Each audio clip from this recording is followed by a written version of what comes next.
I don't mean to, I don't mean to, I don't mean to, but Production by Michael Lofton.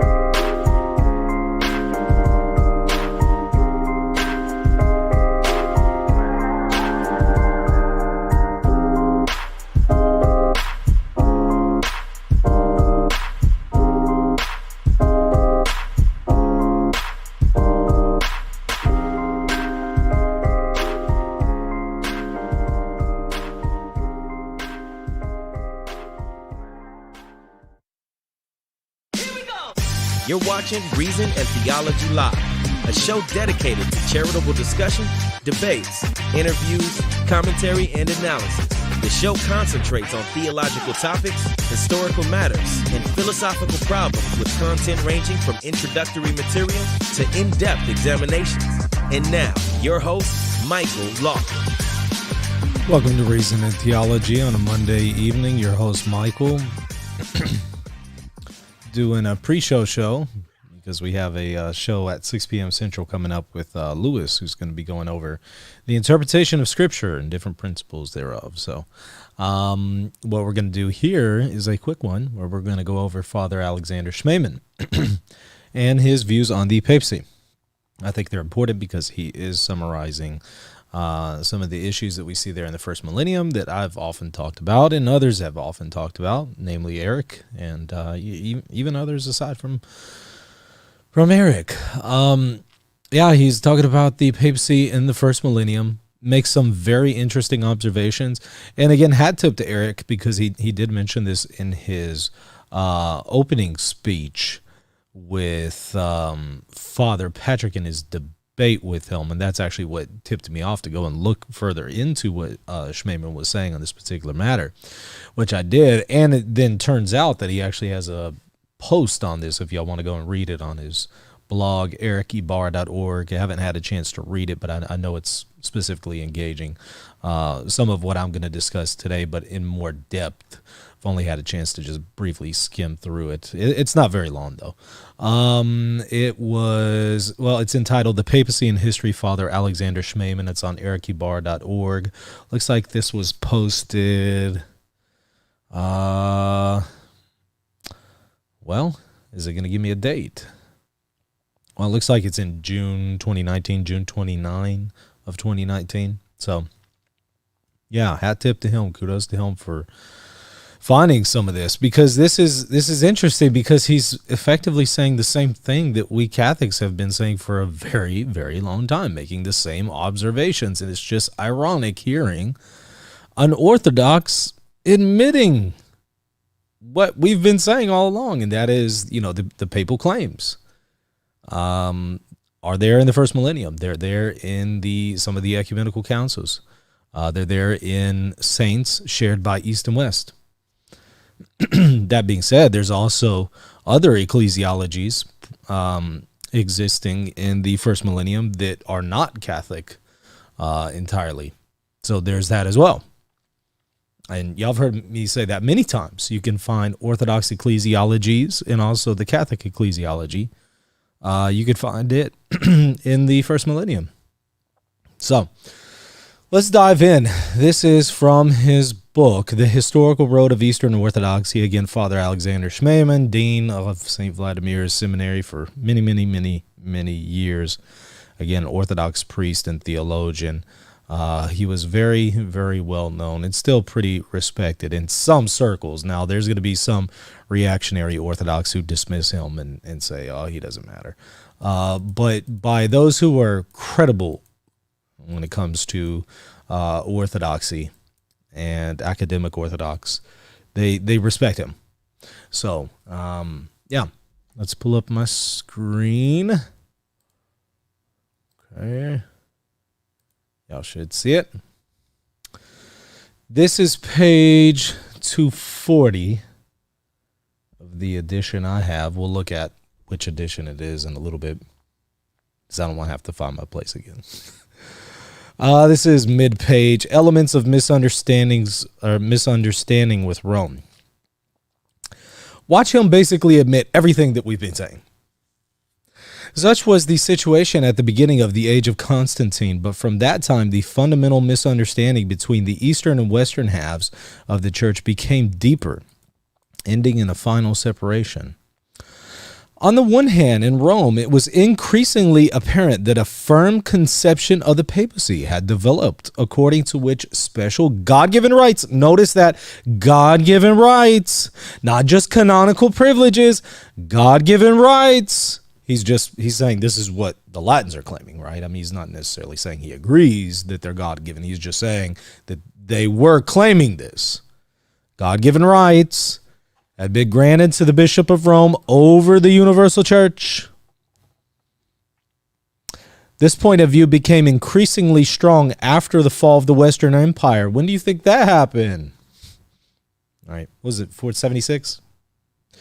So, late 5th century. Not that they weren't there before then, but I grant wholeheartedly that some of these things organically developed through periods in time in history, through historical circumstances, through canonical decisions. I grant that it organically developed, but that doesn't mean that they're rooted in those things. They're rooted in a divine institution. Okay, this point of view became increasingly strong after the fall of the Western Empire, when the Roman Church became the only light in the approaching chaos. In the works of Pope Leo the Great in the 5th century, which I highly recommend everybody read, go and read the letters of Pope St. Leo if you are interested in papacy studies and papacy claims in the first millennium. Just go read them. I'll leave it at that. In the works of Pope Leo the Great in the 5th century, this theory was expressed with great clarity. Yeah, sure was. Thank you for admitting that one of your saints is expressing this with great clarity. Because, again, Leo is venerated in the East as well. It is equally clear that it sharply contradicted the idea of the structure of the church which the whole East had always held. Now, I would beg to differ here and say, nah, that's not necessarily true. I'd give some pushback on that one. But of course, I mean, he's Orthodox, so he's going to say that, right? In other words, in the 5th and 6th centuries, we see within the church two ecclesiologies. Isn't that what I've been saying all along? Isn't that what I've been saying? Two doctrines of the church. I've been saying this. There are aberrant views on ecclesiology in the first millennium, and then there's the Catholic view. And it's not so clear-cut that the East always accepted the aberrant view, as he's kind of suggesting here, although not necessarily, as we're going to see. Because that's not exactly the case. There's some times that some in the East actually accepted the papal claims, which were not only distinct, but in fact mutually exclusive. And I would agree that the Catholic and Orthodox ecclesiologies are mutually exclusive. I keep saying ecclesiologies because, make no mistake about it, the Orthodox don't have one view on ecclesiology on this matter. And though we might have some points still open to debate, there are very fine points. We have a substantial view, one substantial view. They don't even have one substantial view. That's the problem. At this point, we must also emphasize the essential fault in the division of the churches. Interesting way to put it. Namely, an almost complete insensitivity in the thinking of the Eastern Church to the underlying ecclesiological conflict, the lack of any consistent reaction to the growth of the papacy, more than that, an acceptance of it at some point.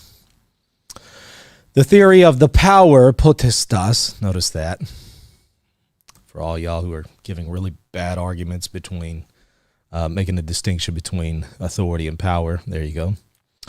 The theory of the power of the Roman primate was openly proclaimed in Rome in the era of the ecumenical councils, at the ecumenical councils too, and the Protestant canonist Theodore Zahn has formulated it as follows. Rome is the head of the church. Without it, the church is not the church, and only through union with Rome do the separate communities become part of the Catholic Church. I mean, some truth to that, but I would qualify that a little bit, but it's fairly accurate way of putting it. But the East did not perceive or did not want to perceive, and I would add at sometimes did perceive and accept, how this theory clearly contradicted some of their own, he says, its own doctrine. I would say some of their own, but yeah, this is what he's saying. But the East did not perceive or did not want to perceive how this theory clearly contradicted its own doctrine. I would qualify that. Rome always clearly followed its policy, but the East, without ever really accepting it, until the 9th century, never once expressed its non-acceptance or rejection of it in any clear way. I mean, that's bad enough, but I would go a little further than that. They always tried to conceal disagreement and diffuse and ambiguous phrases. When Catholic scholars now assert on the basis of the councils, listen up, of Ephesus and Chalcedon. You heard that right. I've been saying that. Eric's been saying that. Many other Catholics have been saying that. On the basis of the councils of Ephesus and Chalcedon, that the East recognized the primacy of Rome at that time, but later rejected it, it is rather difficult to answer the charge on the basis of formal historical evidence. Since one may in fact conclude from the history of those two councils that the Greek bishops admitted the special prerogatives of the Roman bishop. Yeah, I would say they did. But note the admission. Yeah, it does kind of seem that way, is what he's saying. Somebody asked, what am I drinking? Coffee, of course. Like usual. My black coffee. No sugar and no cream. All right. By interpreting these events in the context of the whole Eastern way of thought, comparing them with other facts, and viewing the Eastern Church as a whole, we know this is not so, but the East made no formal answer either to Celestine at Ephesus or Leo at Chalcedon. I'm sorry, I have to respectfully disagree here. I don't think, considering the whole Eastern way of thought and other facts, that it takes away from what we just said up here about Ephesus and Chalcedon openly proclaiming the papal views and the Greeks going along with it, the Eastern bishops going along with it.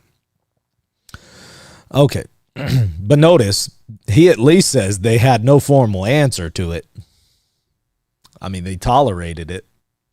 This is why I've said to y'all, I mean, if you're Orthodox, this is why I've said I'll respect you if you at least just say, yeah, this was proclaimed as some of the councils and some of the bishops and some of the saints believe this. It's just that they were wrong and it was tolerated by some of the East, but then after a time it became intolerable, and so they had to put their foot down and they said that this was wrong. I would respect that a little bit more than people just hand waving and playing a Jedi mind trick and pretending that there's nothing to see here. These are not the droids you're looking for. You know, just pretending it's not there. When Pope Celestine's legate at Ephesus declared that Peter, to whom our Lord Jesus Christ has given the keys of the kingdom and the power to bind and loose sins, now and forevermore, did you hear that? Now and forevermore, not until Rome allegedly defects from the faith, and then the next one in the taxis receives these prerogatives. Now and forevermore remains and judges in the person of his successors. The Greek bishops remained silent. Yeah, they did. It was accepted at Ephesus and Chalcedon, wasn't it? It's not just Ephesus and Chalcedon. Then we can talk about the Sixth Council. We can talk about the Seventh Council. We can talk even about some things that were going on in the Fifth Council that would also lend itself to the papal claims. So,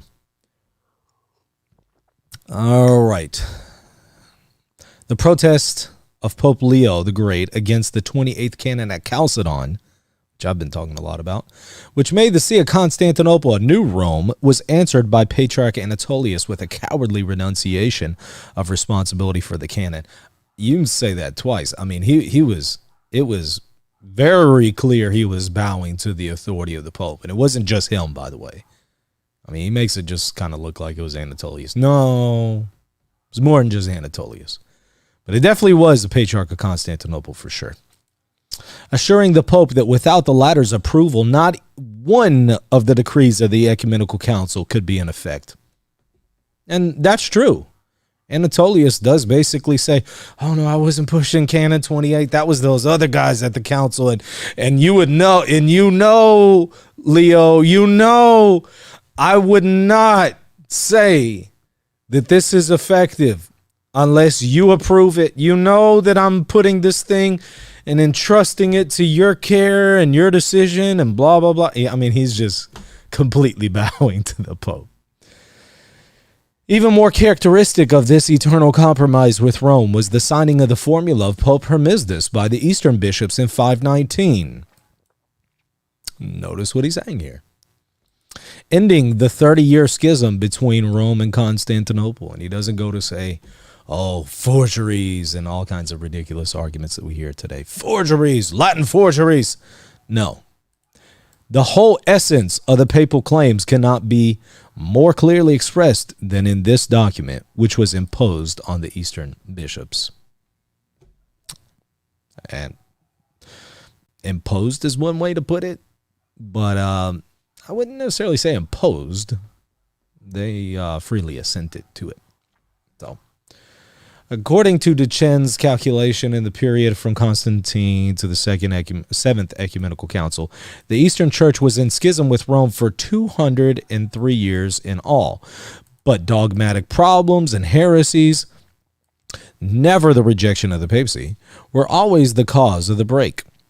The Easterners not only did not object in time to the growing mystique of papal claims, wrote a Russian historian, they not only silently signed the papal formulations, that's one way of putting it, but they themselves, by their appeals to Rome, heedless of the juridical implications, I would say they knew the implications, supported the sincere illusions of the Romans that the Greeks, too, shared the Western concept of the papacy. Yeah. He has a way with words. Some rhetoric going on here. Impose. What was the other one here? Illusions. Where was it? There's another one on here.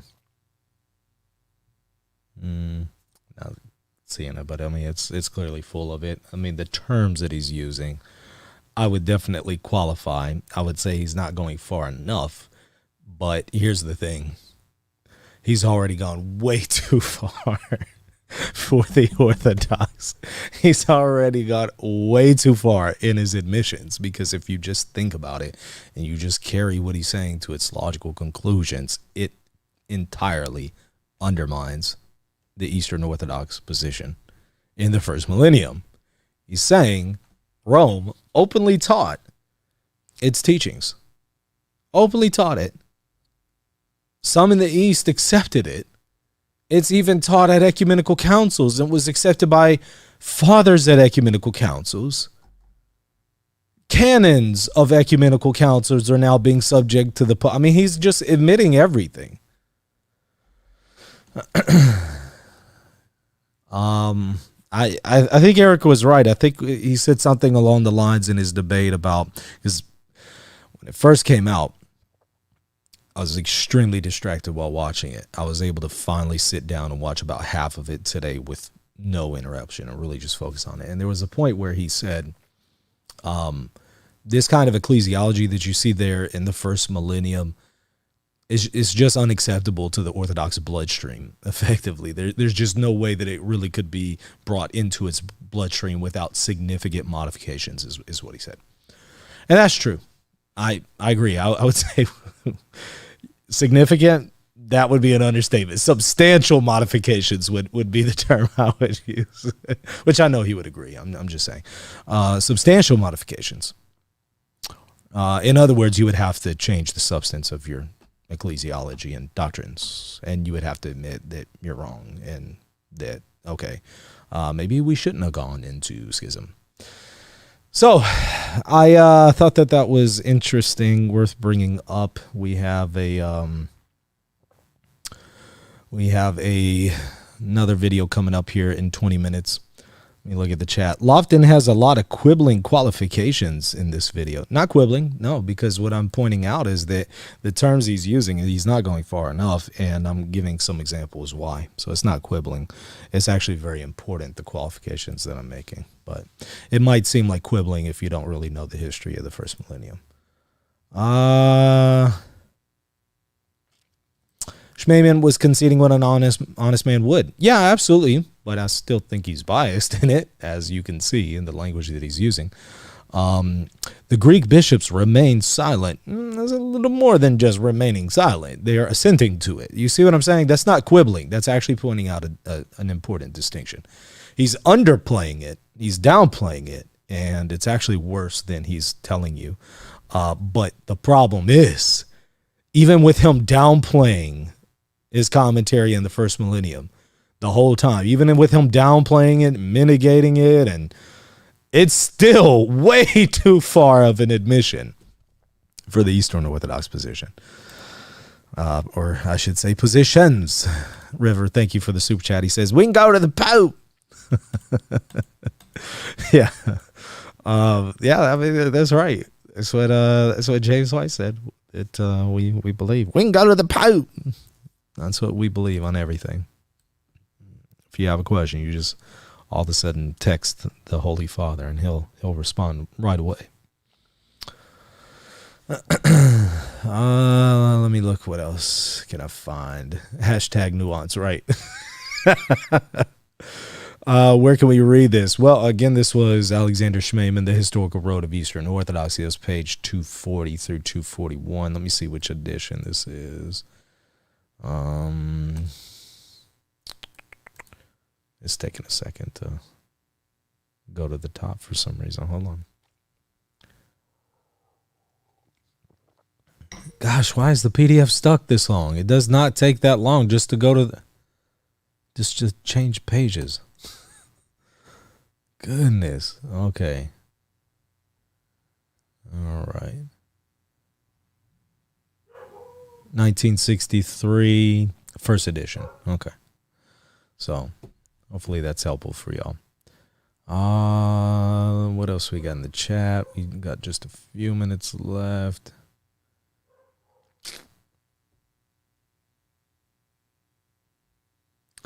What's this question?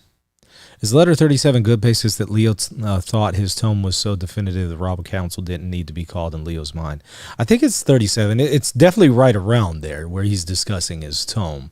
What he does say is that there's other evidence that would suggest that he thought it was definitive. But what he does say is that a council is not even necessary. He does explicitly say that in those letters there. Is it the 44th letter? Somewhere around there? He's saying it's not really even necessary. What was it, in his letter to Theodosius II? It's actually in a couple of his letters, if I recall correctly. But just go and read.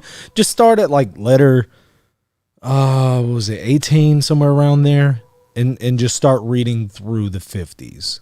Although some of them won't be available if you're reading like New Advent or you're reading this edition back there. But still, you'll get the substantial letters there.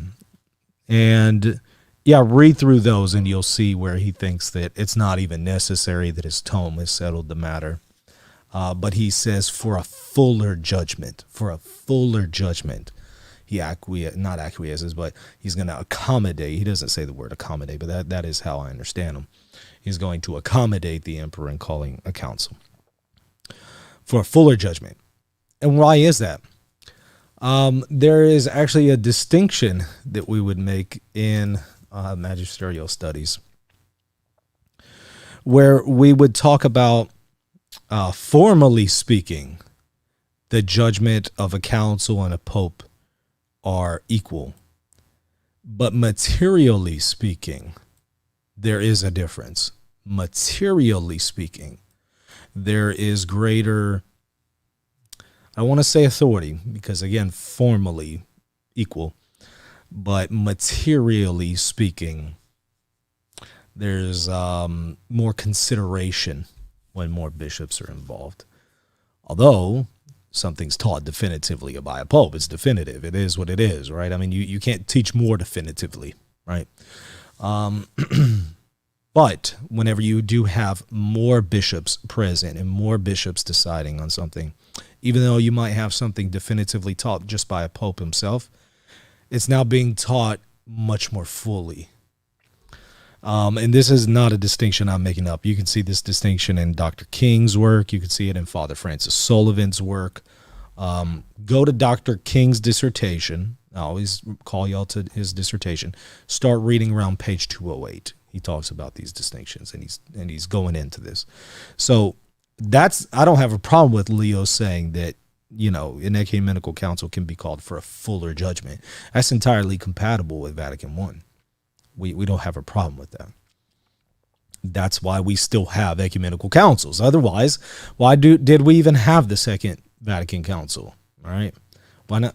Why doesn't the Pope just write, his decisions ex cathedra and that's it? For a fuller judgment. That's why.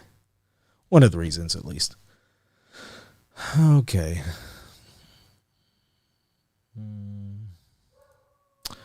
You said both were present in the first century. What ratio the church fathers held to the papacy view rather than first among equals? I do think it's slanted in the Catholics' favor. I definitely think it's slanted. I would say the majority. Perhaps I should go to the Pope for my PDF, indeed, or just get a better browser. This is Chrome. I'm a little surprised that Chrome was doing that, but yeah, maybe I shouldn't be using Chrome at all. I should just be using Adobe. So maybe that explains it. Hear dogs barking in the background. Yes, I hear them too. It's annoying me. And then whenever one of them barks, and then all the surrounding dogs around in the area start chiming in. It's extremely annoying. Few more minutes here, and then I have to go. What else do we have? How did the EO object to the papacy? There's different arguments. First of all, some will just deny that this is even taught. Some will just deny that it's there.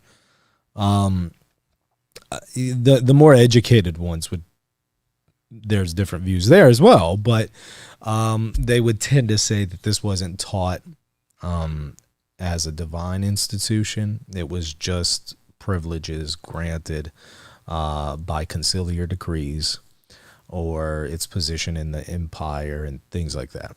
And it's so much more than that, as I've shown already in previous shows.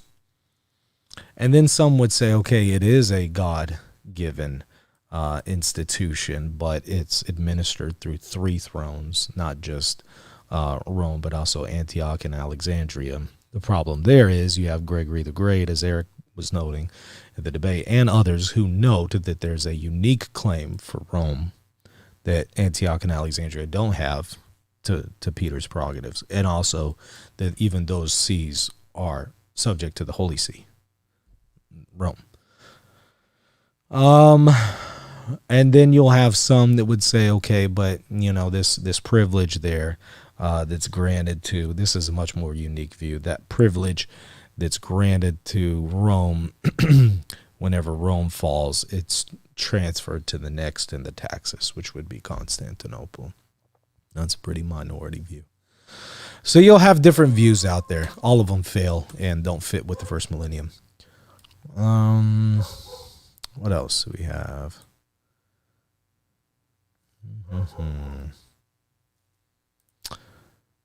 Some will bring Canon 28 to justify the schism. Yeah, go and read the history of the Canon 28.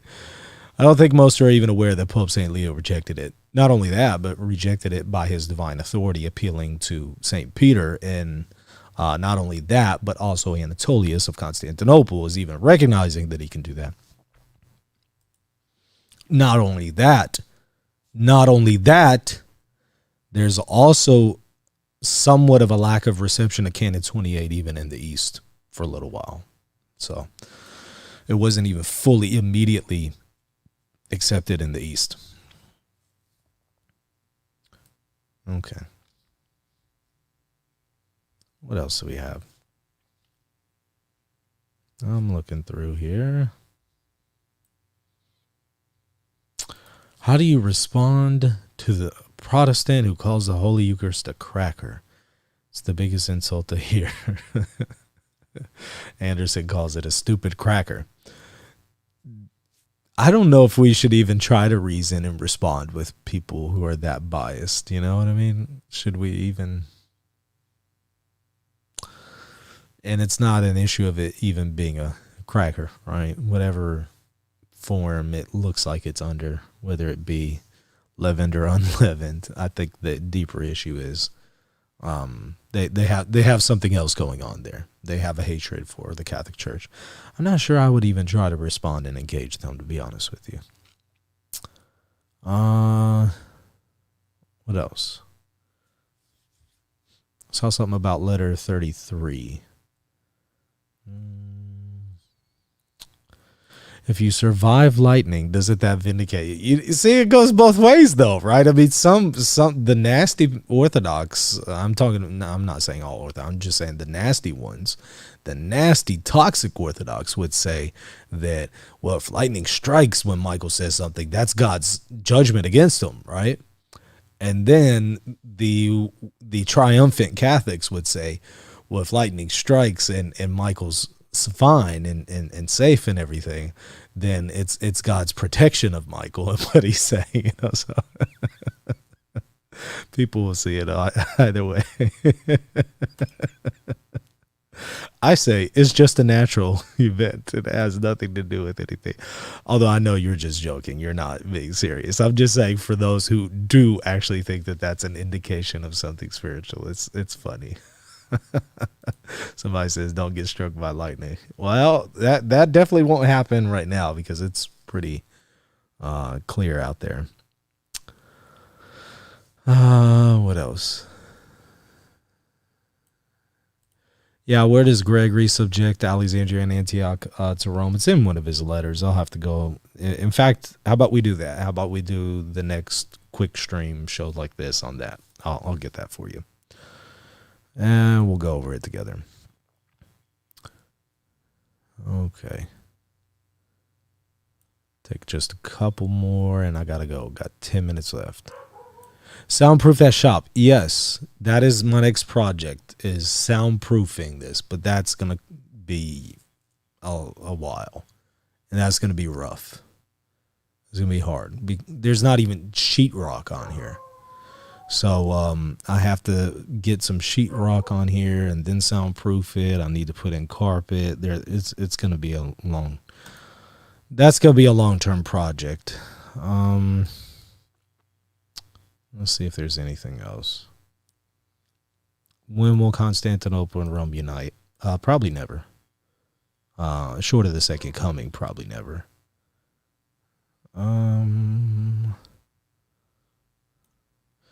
I agree, Steven. Sometimes lightning just strikes, right? Especially when it's raining that hard. What else? Do you agree with Eric that it's milligrams worth of weight of evidence? No, I think it's a little bit more than that, but I get where he's coming from, right? I mean, he's just trying to indicate it's not by a whole lot, but I just don't see the Orthodox rejections of Catholicism being in those terms, you know. What else? Like the lightning that struck the Vatican when B16 resigned. Right. Okay. Thoughts on Fratelli Tutti? Haven't even read it yet, so not going to comment on it yet. I'll have to read it first before I do that. Lofton has spoken. The case is closed. If that were only the case. Where does Michael buy his books? Most of them from Amazon. Although I sometimes find good deals at local book sales, which they haven't had since COVID. Soundproof before sheetrock? I don't. You got to put, first of all, insulation and then sheetrock. I don't know. Unless you mean the insulation is going to be soundproofing. But I mean, no, I'm talking about like literally putting insulation, then sheetrock, and then actual soundproof kind of studio. What's it called? I forget what they're called. Those square deals. Put those on there.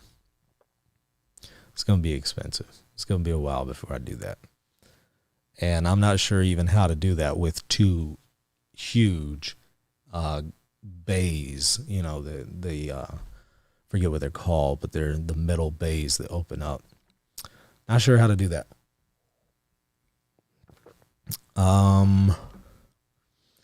They said, well, that's soundproofing. That's not soundproofing, that's sound deadening. Okay. Well, good distinction. You taught me something there. Yeah. How do you find time for all the streams? We have 3 kiddos there on the struggle bus. Well, I mean, they stay home with me, so I mean, I work at home, so I get to see the kids plenty. So that makes it a little easier. All right, last one, I do agree RNT should do on a show on it. I think it actually helps the Catholic position. Yeah, I'll do that. That's a really good suggestion, so I'll do that one next. They're 2 different things, but you should soundproof with some thick vinyl insulation, sheetrock, and then noise dampener. Yeah. Like I said, it's going to be a long-term project. I have to do that. I have to put in carpet, fix the AC or put in a new AC, and might be better to just put in a small AC in here instead of fixing the one out there.